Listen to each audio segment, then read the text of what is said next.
জয় রাধে, জয় নিতাই চৈতন্য। নিতাই পদকমল কোটি চন্দ্র সুশীতল, যে ছায়ায় জগত জুড়ায়। হেন নিতাই বিনে ভাই, রাধা কৃষ্ণ পাইতে নাই। ধর করি দৃঢ় নিতাই পায়। নিতাই চরণ কোটি চন্দ্রের সুশীতল সমান শান্ত ছায়া আমাদেরকে প্রদান করে, যা জীবের ভববন্ধন মোচন করে, যা আমাদের জগতের সমস্ত প্রকার তাপ থেকে, দুঃখ থেকে, বেদনা থেকে মুক্তি প্রদান করে। সেই নিত্যানন্দ প্রভুর শুভ মহা আবির্ভাব তিথি 2026 সালের নিত্যানন্দ ত্রয়োদশী আমরা কবে পালন করব, কিভাবে পালন করব এবং নিত্যানন্দের এই অভিষেক এবং আমরা কি করব অবশ্যই আলোচনা করব এই ভিডিওর মধ্যে। প্রথমেই শুরু করলাম নিতাই চরণ কমল কোটিচন্দ্র সুশীতল, যে ছায়ায় জগত জুড়ায়। জগতের ত্রাণকর্তা নিত্যানন্দ, যিনি শ্রী চৈতন্য মহাপ্রভুর, শ্রী গৌরাঙ্গ মহাপ্রভুর অবিচ্ছিন্ন দেহ। যদি গৌড়ের আরেকটি দেহ হয় তবে তা হচ্ছে নিতাই, কারণ নিত্যানন্দ গৌরময়, গৌর নিত্যানন্দময়। এটি সার্বিকভাবে প্রতিষ্ঠিত। বিনা নিতাই কৃপায় আমরা কোনোদিন চৈতন্য মহাপ্রভুর কৃপা প্রাপ্ত করতে পারবো না। যদি চৈতন্য মহাপ্রভুর কৃপা প্রাপ্ত করতে হয় তবে নিত্যানন্দই কেবলমাত্র একমাত্র আশ্রয়। সেই নিত্যানন্দ প্রভুর আবির্ভাব তিথি 2026 সালের 31শে জানুয়ারি অর্থাৎ শনিবার নিত্যানন্দ ত্রয়োদশী পালন করব এই বছর। আমরা শাস্ত্রীয় সম্মতভাবে অর্ধ দিবস উপবাস করতে পারি এবং এই উপবাস করার পরে আমরা মধ্যাহ্নকালের আগেই অর্থাৎ 11টা থেকে 12টার মধ্যে নিত্যানন্দ সহিত গৌরাঙ্গ মহাপ্রভু সহিত পঞ্চতত্ত্বে বা বিশেষভাবে গৌর এবং নিতাইয়ের বিশেষ অভিষেক, পঞ্চামৃতের দ্বারা অভিষেক করতে পারি এবং তারপরে তাহার বিশেষ পূজন এবং তাহার পরে আমরা মহাপ্রভু এবং নিত্যানন্দের উদ্দেশ্যে ভোগ নিবেদন করব এবং সেই ভোগ নিবেদন করার পরে আমরা সেই প্রসাদ নিজেরা পাবো আর অন্যদের মধ্যে বিলিয়ে দেওয়ার চেষ্টা করব। যদি সম্ভব হয় সাধুগুরু বৈষ্ণবদেরকে নিমন্ত্রণ করে আমরা এই প্রসাদ বিতরণ করতে পারি।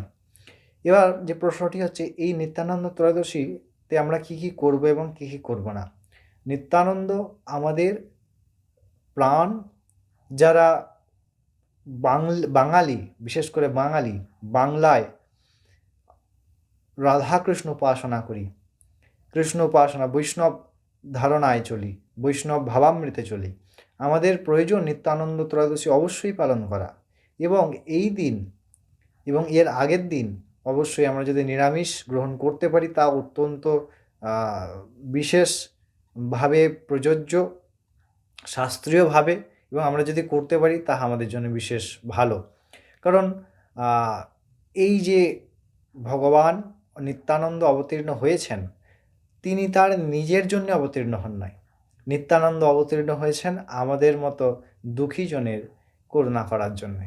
যদি নিত্যানন্দ অবতীর্ণ না হতেন, যেমন করে কৃষ্ণ এবং রাম অবতারে তীর ধনুকের দ্বারা, বাণের দ্বারা এবং কৃষ্ণ অবতারে সুদর্শনের দ্বারা পাপীদের নষ্ট করেছেন, হত্যা করেছেন, কিন্তু কদাপি তাদের পরম কল্যাণময় তাদের বৃত্তি শুদ্ধ করেন নাই, অর্থাৎ তাদের মুখ দিয়ে ভগবত নাম উচ্চারণ করাতে দেয় নাই। বিশেষ ক্ষেত্রে ভগবানের জয় বিজয়ের যে পার্শ্বদ ছিলেন, ভগবানের অভিশাপগ্রস্ত হয়ে এসেছিলেন এবং রাবণ, কুম্ভকর্ণ, শিশুপাল, দন্তবক্র, আপনার হিরণ্যাক্ষ এবং হিরণ্যকশিপুর এদেরকে হত্যা করেছেন। এই বিষয়গুলি আলাদা, কারণ এরা ভগবানের পার্শ্বদ। কিন্তু আর যে সমস্ত ভগবান হত্যা করেছেন সেক্ষেত্রে কিন্তু হরিনাম বলাতে পারেন নাই। হরিনাম বলিয়েছেন কি? গৌরাঙ্গ মহাপ্রভু। কেন বলিয়েছেন? নিত্যানন্দের কারণে। যখন নিতাইকে কলসির কানা ছুঁড়ে মেরেছিলেন জগাই এবং মাধাই, ভগবান মহাপ্রভু শ্রী চৈতন্য মহাপ্রভু সুদর্শন প্রকট করে দিয়েছিলেন তাদের মুন্ড ছিন্ন করবে বলে, কিন্তু নিতাই বলছে না, এটা তোমার স্বভাব নয়, তুমি দণ্ড ছেড়ে এসেছ, দণ্ড নয়, হরিনাম দাও, যাতে ওদের চিত্তবৃত্তি শুদ্ধ হয়। তাই যদি আমাদের ভক্তি জগতে কারো সর্ব উচ্চ স্থান থাকে, তবে সেটি কেবলমাত্র নিত্যানন্দ। নিত্যানন্দ ছাড়া দ্বিতীয় কারো ক্ষমতা নাই যে এত কৃপা বর্ষণ করবে। ভগবানের প্রেমময়ী সাক্ষাৎ বিগ্রহ নিত্যানন্দ। তাই এই দিন আমরা এইভাবে নিত্যানন্দ ত্রয়োদশী পালন করি, খুব আনন্দ থাকে এবং বেশি বেশি করে ভগবানের নাম সংকীর্তন, শাস্ত্রপাঠ ইত্যাদি ইত্যাদি শাস্ত্রীয় কর্মগুলি করার প্রচেষ্টা করব। আপনারা সবাই পালন করুন, খুব ভালো থাকুন, আনন্দে থাকুন এবং যারা এখনও পর্যন্ত একাদশীর ভিডিওটি দেখেননি আমরা দিয়ে দিয়েছি, আপনারা অবশ্যই দেখে আসবেন। জয় রাধে।